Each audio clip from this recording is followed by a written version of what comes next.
Why, hello everyone. With the PlayStation 5 event that came by, I decided to do a simple thoughts video on what I thought of the PlayStation 5 when it finally appeared on screen for the design, the color, size, the various editions that were shown off, as well as the included accessories and whatnot that you'll be getting probably when the console launches, as well as predict the price that each one will do, especially compared to the Xbox Series X.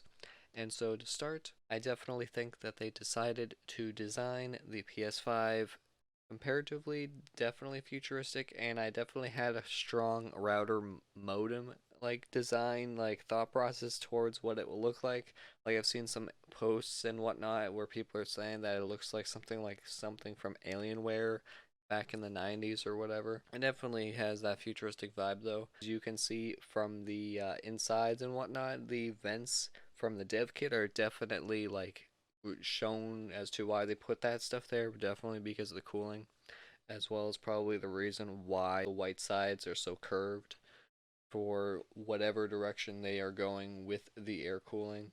Which, of course, the white sides sadly are also probably going to prevent the console from having anything stacked on top of it, which really sucks if you're trying to have such a compact entertainment setup. But of course, if you're trying to have the console stack on top of something, you'll have no problem with that, with it being both vertical and on its side and whatnot. So you should be all set with that. But it'll be definitely interesting to see how the console looks torn down compared to the Series X teardown, because it's like it will be very interesting to see how like each piece and everything will look like comparatively. So, as well as how the design is going to be affecting the sound of cooling the console with how large it is and whatnot.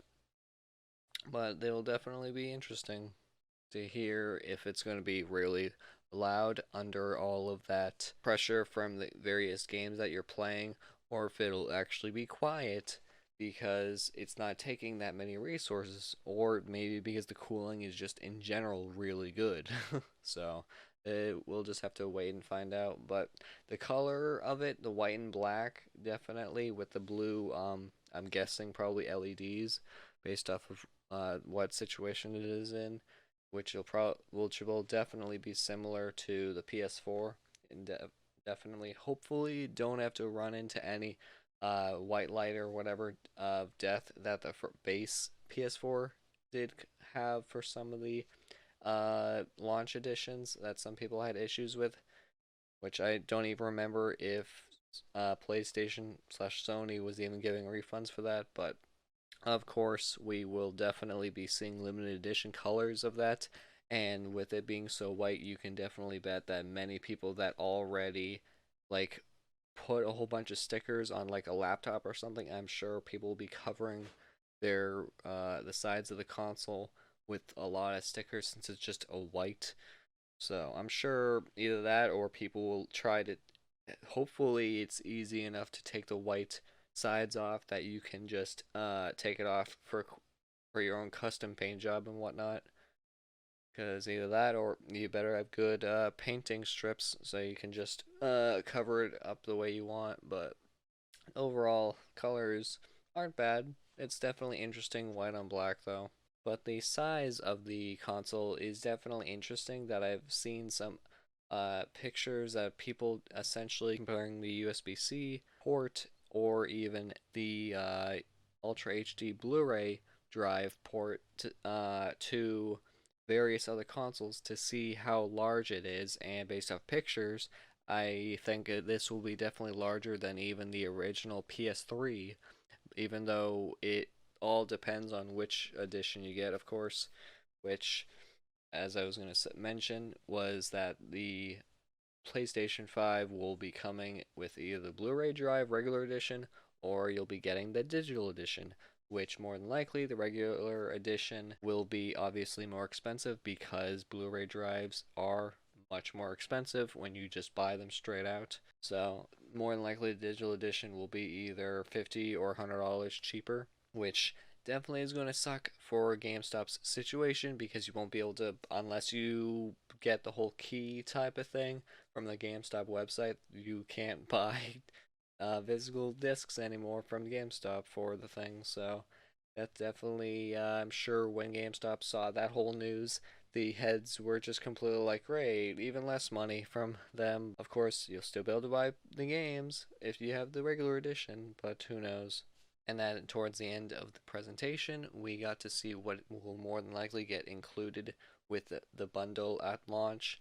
Who knows if it's going to be all the time or if it's just for launch, where we'll be getting obviously the DualSense wireless controller, as well as maybe we'll be getting two controller charging station. But of course, I have a feeling the charging station is going to be a separate thing that you'll just be able to buy, because it's like unless it comes with another dual sense wireless controller, I don't see them bundling that in. So, but I guarantee they're going to definitely include the HD camera inside of it, just because I'm sure they want you to play the Astrobot game that was shown off during the show. But the HD camera right off the bat made me think of, hey, why didn't they tease the PSVR at all? Like, at the very least, do much more than in the Astrobot little teaser that they did. And then they showed off the Pulse 3D wireless headset, which I'm definitely glad that if they decide to go away from the basic generic little one piece or two piece, I don't know. I never technically had the headphones that came with it, but if they actually go away from having that and actually going to the 3D wireless headset that actually looks like something you'd have to pay over $60 for, that would be nice if that actually comes with the bundle all the time, or if it's just for launch, who knows. But I wouldn't be surprised if the media remote might be included at the launch, or it might just be a separate accessory. Like I can see it just being a separate accessory because that way they can just charge a simple 10 to 20 bucks for a simple remote. Who knows? But it'll be nice if it isn't included, because if you're just literally using the PS5 and that's it, then there you go for say Netflix or whatever.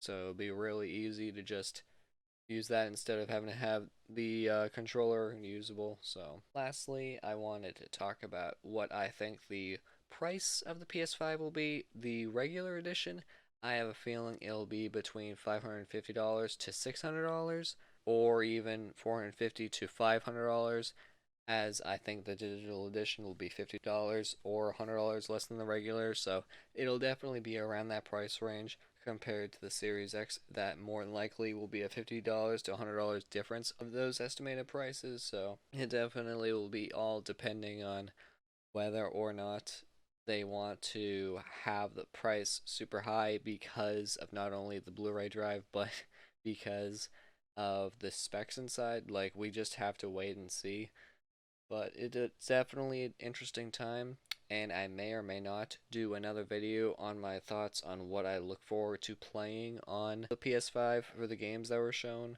I know there was many games revealed, but that that will be hopefully for another video if I do that. But anyways, what are your thoughts on the PS5 hardware being revealed?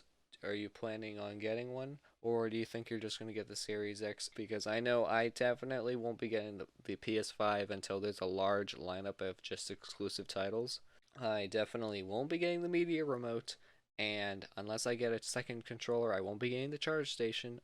So, and the wireless headset, if it comes with every single console, I'll be happy, just because they literally only made that just because they really wanted to concentrate on the sound, and this way they don't have to bother. I guarantee that the console isn't going to be including a anything other than simple HDMI 2.0 if that's what they're doing. I'm sure that's more than likely what they're doing, because they probably want you to hook up the console to an entertainment center if you want surround sound. But beyond that, here's your 3D wireless headset. There you go. Hope you all enjoyed the video. Be sure to comment your thoughts on the console itself. What do you think of the appearance? Do you think that they did a good decision of giving you the option of the regular edition or a disc-less version, so that if you're just buying digital games, then you don't need the regular edition? So while I prefer to have all the exclusives on physical discs, because more than likely you're still going to have like either way you're installing the disc, and I guarantee they're still going to do the same method as the PS4 because it was the PS3 and pre all the other consoles that let you just run the disc because they weren't bothering to install them. 'Cause I don't think the PS3 you could install the discs on, but I might be wrong. But anyways, thank you all so much for watching, and I look forward to seeing all your comments, and be sure to leave a like on the video if you have enjoyed, subscribe for future content, and I do streams, so if you want to do any console or whatever have you tech related conversations on my live streams, I do Twitch stream and D Live, and then on here while I'm on D Live because audience exposure on both D Live and this. So, and I will see you all next time. Bye for now.